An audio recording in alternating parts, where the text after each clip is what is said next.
ஒவ்வொருத்தருக்கும் வந்து தனிப்பட்ட முறையில் வந்து அவங்கவுங்களுக்கு வந்து அவங்கவுங்க குரு, சாமி, சாமிஜி இப்படின்லாம் இருப்பாங்க. சிலருக்கு ஜோஷியராக இருப்பாங்க. அப்படி விஜய்க்கு இருக்கக்கூடிய ஒரு ஜோஷியர் தான் வந்து ராதன் பண்டிட் அப்படின்னு ஒருத்தர் இருக்கார். வெற்றிவேல், ராதன் பண்டிட் வெற்றிவேலும் என்னவோ அவர் பேர்.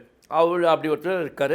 அவர் தான் வந்து விஜய்க்கு வந்து எங்கெங்கே மாநாடு போனால், எத்தனை மணிக்கு போனால், எத்தனை மணி நாமினேஷன் ஃபைல் பண்ணோம் அப்படின்லாம் முதல்வர் விஜய் அவர்களுக்கு வந்து அவர் தான் வந்து பிளான் பண்ணி கொடுத்ததா ஒரு பரவலான தகவல் வந்துருந்துச்சு. இவ்வளோ நாளாக அவர் ஃபோட்டோலாம் கூட இருந்துச்சு. அவர் விஜய் வந்து வின் பண்ணாருன்னு முதல் ஆளாக அவர் தான் வந்து வீட்டுக்கு வந்து அவர் விஷ் பண்ணார், விஜய் வீட்டுக்கு. ரைட்டு, அது வந்து அவரோட தனிப்பட்ட விஷயம், அதில் வந்து குறைய சொல்ல.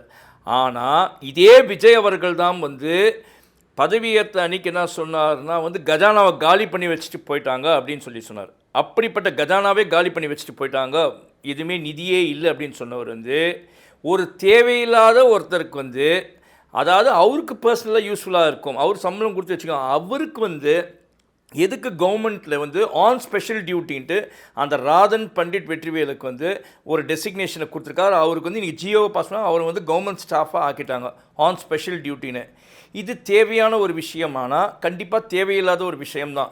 ஊழலை ஒழிப்பேன், அப்புறம் சுயநலம் இல்லாமல் இருப்பேன் அப்படின்னு சொன்ன அந்த விஜய் வந்து இவரை நியமிச்சிருக்கிறது அரசியல் வட்டாரத்தில் ஒரு பேசு பொருளாக இருக்குது. இதை வந்து பல கட்சி தலைவர்கள், சமூக ஆர்வலர்கள் எல்லாருமே கண்டிச்சிருக்காங்க. அது இல்லாமல் கண்டனம் தெரிவிச்சிருக்காங்க. எதுலன்னா சோஷியல் மீடியாவில் சில அறிக்கைங்களாம் கூட இப்போ வரும்.